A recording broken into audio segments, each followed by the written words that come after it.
Coming up on TPI. When this guy opened the trunk, body drops, opening the bodies up, taking the intestines out of the bodies, using it as a rope for a checkpoint, cutting the heads off these dead bodies, put one head left, another head right. I mean, he's making a statement, say, hey, we're not here to play around, we're here for war, we're here to destroy you.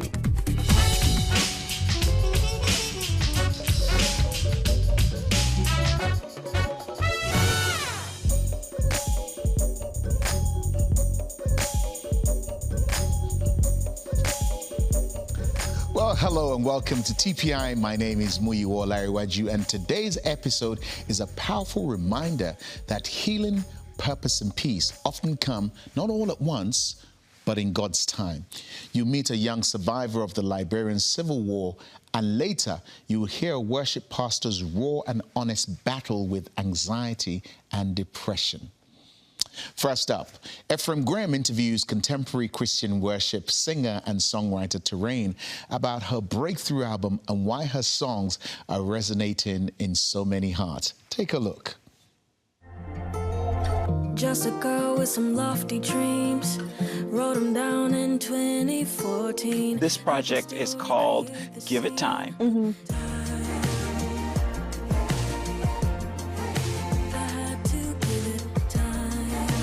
Take me inside the project as best you can. Oh man, you know, sometimes it's tough to figure out what that overall theme is for the album. And then we wrote the song Give It Time.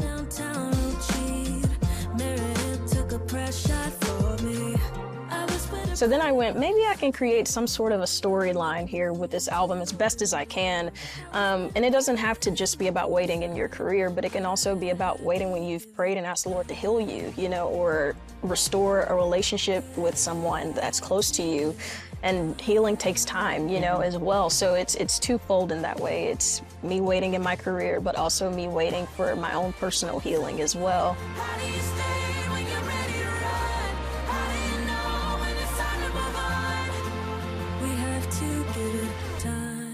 What's the oldest song on it in terms of how far back it goes? I think it's between Matthew 5 and Honestly, We Just Need Jesus.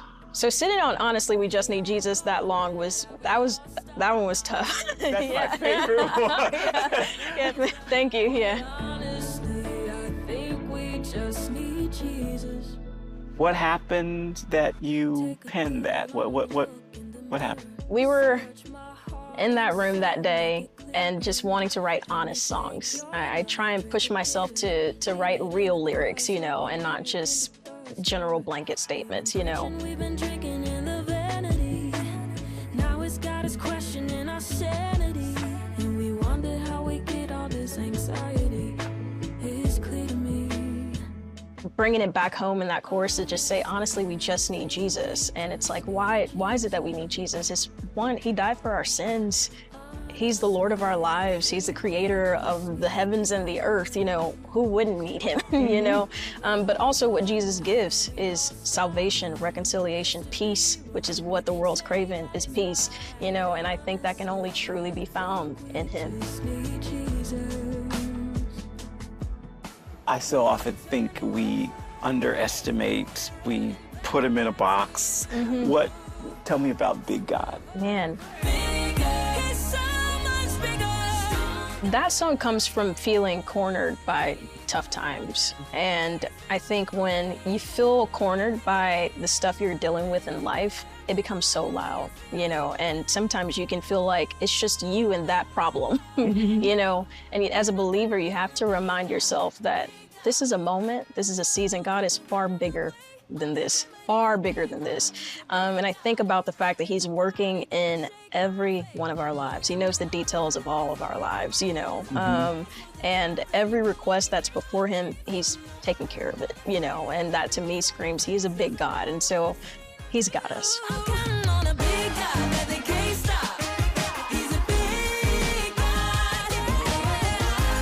With music, I've had confidence in just the music that I feel the Holy Spirit has given me, you know, and it takes longer with the sound that I have, but I'm like, you know what, it's fine. Just do you, do what he's put in you and let him figure it out for you, you know. I know we got a big God is indeed a big God. Terrian's music is more than a melody, it's her ministry. Her story reminds us that God can use every single note of our lives for something beautiful. We'll be right back with a story of redemption and identity that will move you. So what would you say to that young boy who was so scared and didn't know what the future was? What would you say to him today? I would say to him that I am very, very proud of you for fighting so hard to stay alive and for enduring all those pain and the hardship you went through. You don't deserve that, but remember that God is going to use you in ways that is unexpected.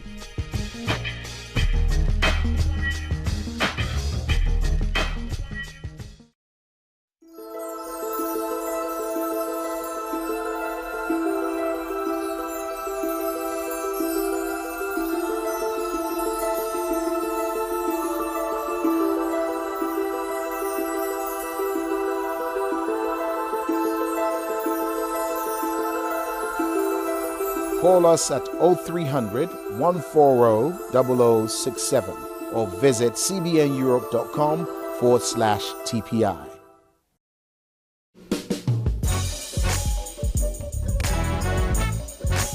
Welcome back.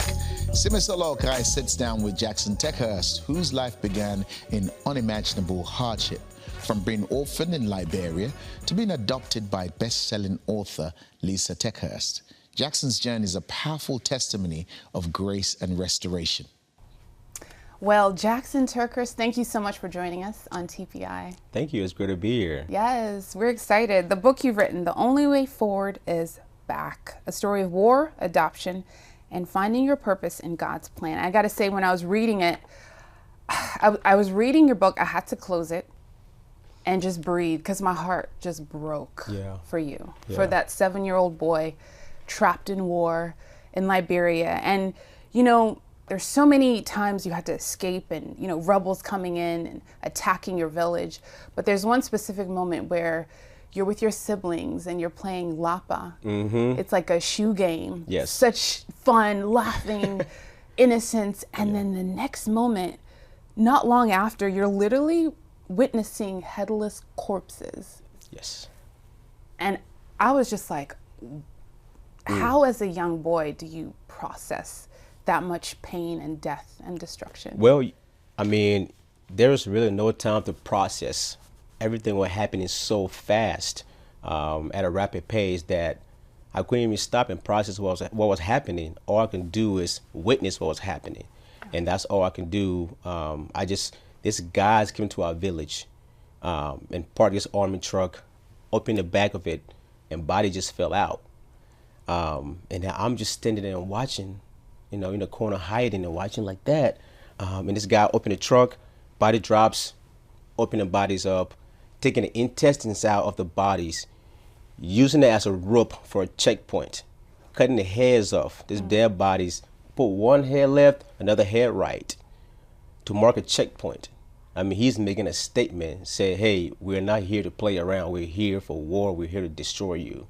And that scared me as a 7-year-old boy, having to witness something so horrific. No body shoot. And that moment stuck with me for the longest time. And I still think about that from time to time.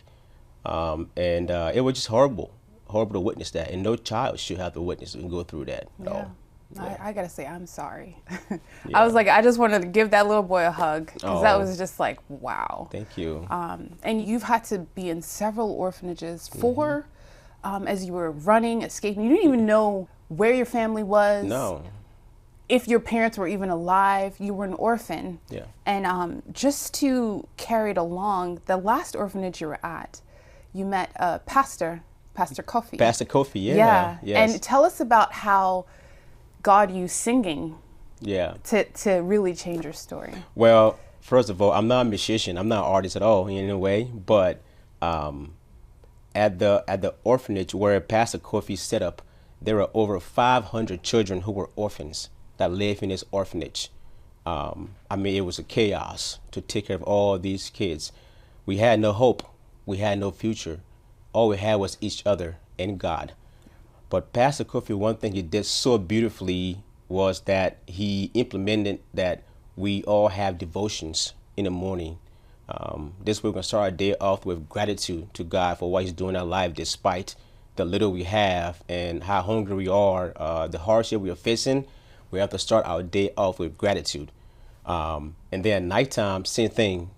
At nighttime, you have the choice to either sing a song or you can quote a Bible verse and talk about your Thanksgiving for the day. So my friends and I chose to sing a song, and then through that process, other friends of ours joined us in this awesome experience to form an African boys choir in an orphanage where other kids follow as well. And we were blessed enough to have other missionaries that Pastor Kofi worked with. They came and saw us perform at the orphanage and decided that it would be a great idea to have us come to the States to sing, share our story, raise awareness and sponsorship, and share our story of hardship we're going through in the war as well, and to also raise money for the orphanage. And fast forward, we came here and did an amazing tour for a whole year in the States, and the rest was history, and God did his thing. He did. Yeah. And I want to take us to that moment. You know, you're in the States, you're singing. Yes. And it just really struck me because I actually had the opportunity to interview your mom, Lisa TerKeurst. That's amazing. Yeah. She's so great. just to, you know, sit here with you is just really touching to me. And I want to read this part in your book. This is after you had sang, and Lisa was there with her 3 girls. Yes. And you came, I'll just read it from the book. You said here, years earlier, I had cried out, "Mom," when my orphanage was being raided. I thought that no one had heard me. I had felt so alone and afraid. But it was almost as if God had preserved that outcry and released it years later. And Lisa answered back, "I'm here." You called her mom and you said, "Thank God for sneaky Jesus." Yes.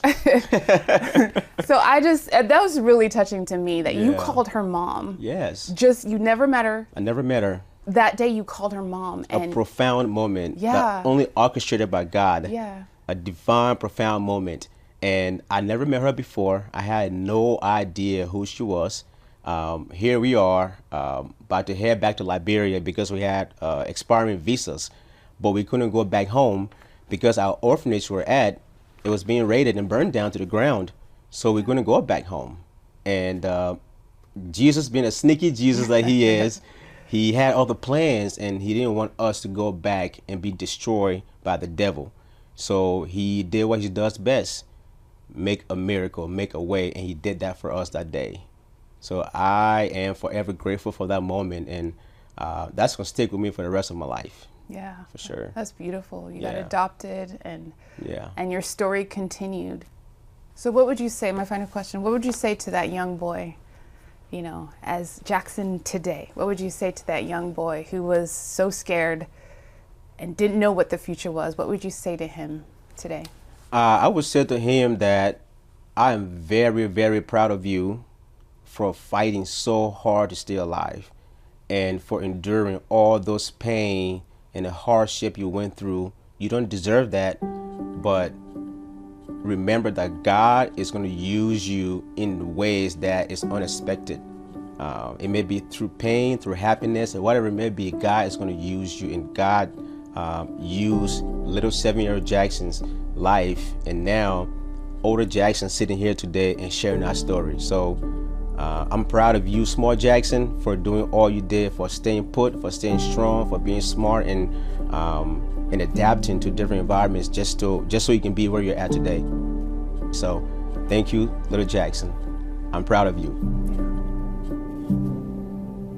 Jackson's story is a reminder that no matter where we start, God can write a new ending. Now, after the break, you will hear from someone who faced the darkest night of the soul and contemplated ending it all.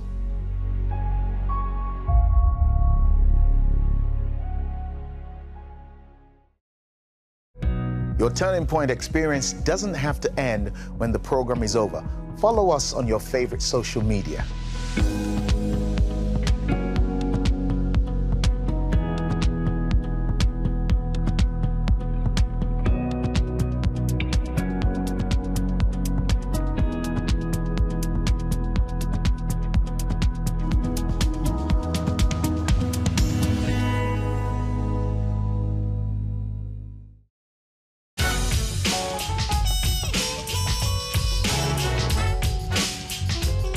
Welcome back. Our next story is deeply personal. Worship pastor Morgan Hart opens up about her battle with anxiety and depression and the moment she nearly gave up. Take a look. My name is Morgan Hart. I am married to Anthony Hart. We've been married for 18 years. We have 3 amazing children. We have 4 dogs. I know that sounds crazy. And we run a church here in Chesapeake, Virginia called Greenbrier Community Church. And I'm also a web and creative designer for Fit and Faith Media. In the fall of 2013, I took over the children's pastor position at the church we were attending. Everything was going great, and I had been in that role for a few weeks, and it was about Thanksgiving of that year. I was visiting family, and I was at the gym, and all of a sudden had this rushing feeling of complete loss of control, anxiety. I didn't know what was happening. My vision got blurry, and it lasted for about 15 minutes, and I finally was able to calm myself down.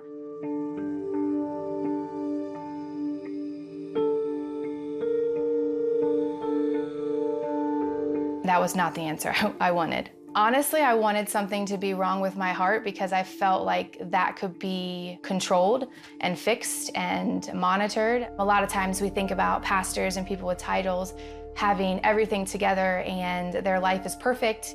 Nobody really knew what was going on because I kept it all inside for that shame and disappointment and just not wanting to let anybody know what was going on. January of 2014 is really when the panic attacks and the anxiety spiraled into depression that I don't even have words to describe how it was. Just complete in bed. I think I lost around 30 pounds. I wasn't eating, I really wasn't sleeping. I wasn't much of a mother, a pastor at that point, although I did show up every single Sunday morning and did my job. Nobody knew what I was going through, not even my husband. I didn't feel like my husband would understand what I was going through. Honestly, at that point, I figured they thought I was crazy. I had thoughts and visions of, sorry. Even though it's been all these years, it's still hard to talk about. I could not hear from God. I felt like he had left me as well. I just made the decision that my family was better off without me. I was in the bathroom and decided at that moment to take my razor and knelt on the bathroom floor, and I remember thinking to myself, like, God, where are you? I need you right now. If you do not come, I am going to take my life and let my family go on without having to deal with me. I can still feel the razor against my skin every time I talk about it. As the razor was on my skin, I felt this warmth come around me, and the razor just dropped.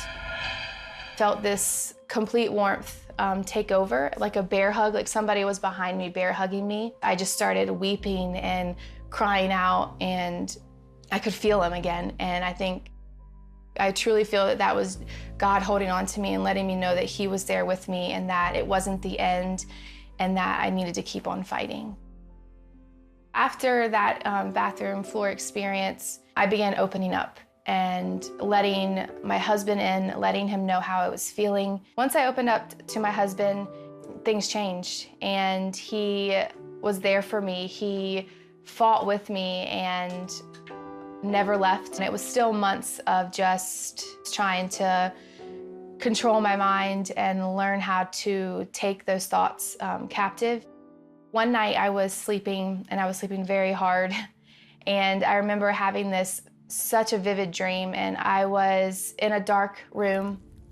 It was just me walking by myself, and I could hear God. I could feel that same like bear hug sensation in this dream. And I remember seeing this light off in the distance, and in the dream I could hear God clearly tell me to walk towards the light. And so as I got closer to the light, it was not just a light, it was a flame. He told me to go closer, and as I started getting closer, I could see that there was some type of form, like thing curled up on the ground, covered in the flames. It looked like a fiery creature, like a demon of some sort, curled up. He told me to put my foot on top of it. As I put my foot on top of it, he told me never again will I have to experience what I went through. I immediately woke up after that. The fight in me grew even harder because I knew that I was not gonna let the enemy win. I still deal with the thoughts. I've learned how to take them captive. Every time that I would feel depression come on, any anxiety, any panic attacks, I literally start to laugh. Isolation is the enemy's #1 tool to get you alone, to get you by yourself, to let you believe all the lies that he's telling you. So letting people in on your story and letting people know what you're feeling is the road to healing. Going through depression, anxiety, it really gets you into a place of isolation and feeling like you're alone and fearful of just being able to share your story with others. My healing and my fight came more when I shared. It took a long time to get to this point, and you can see that it still affects me in many ways. But as the years have gone, I've been able to walk through situations with people that I walk through. To keep fighting, that God has so much in store, that your family needs you and loves you and wants you, even if you don't feel that way. The beauty that comes from the ashes is indescribable. So keep fighting.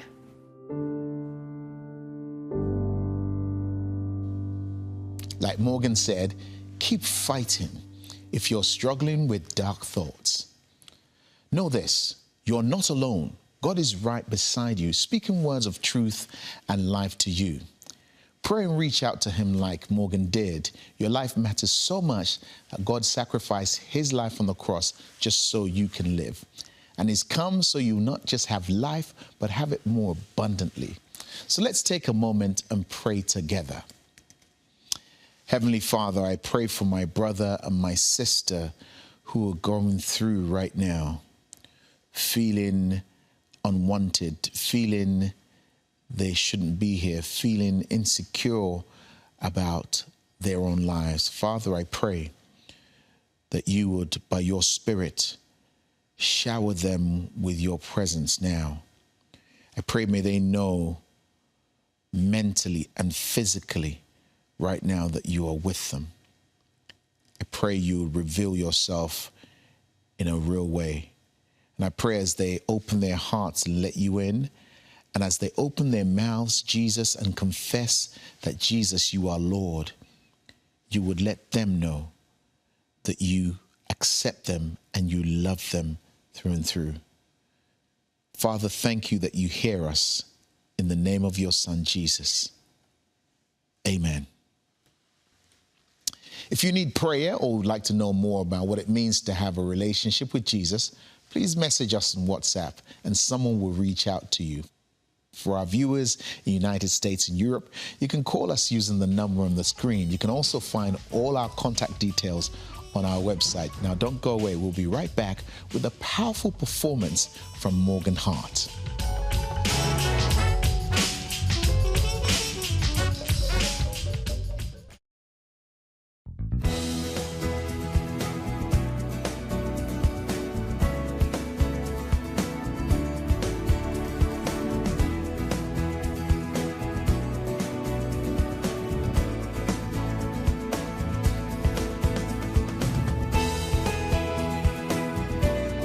Call us at 0300 140 0067 or visit cbneurope.com/TPI.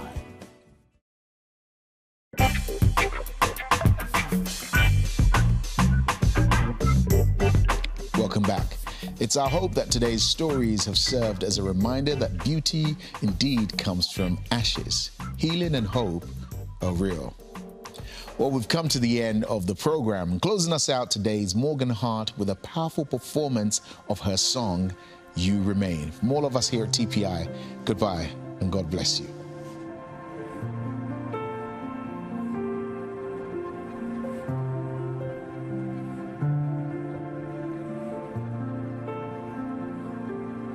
Quiet my mind, quiet my soul, bring me back to you.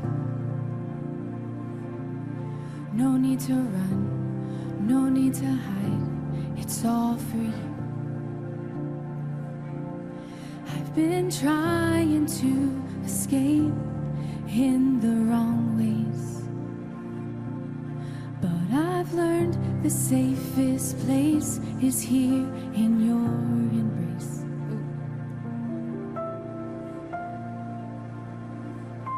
'Cause you're here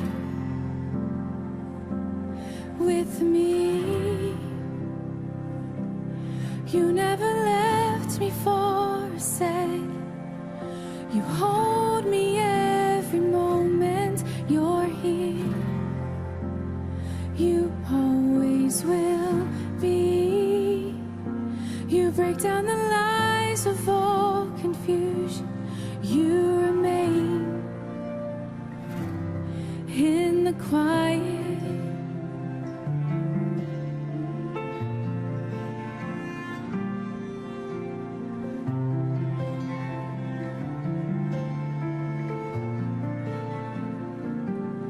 Quiet my heart, quiet the noise, bring me back to you. I'm not gonna fight it, your voice in the silence, it's all for you. I've been learning to relish in the secret place, for there's freedom when I sit and truly seek your face. 'Cause you're here with me. You never left me for a second. You hold me every moment. You're here. You always will be. You break down the lies of all confusion. You remain in the quiet.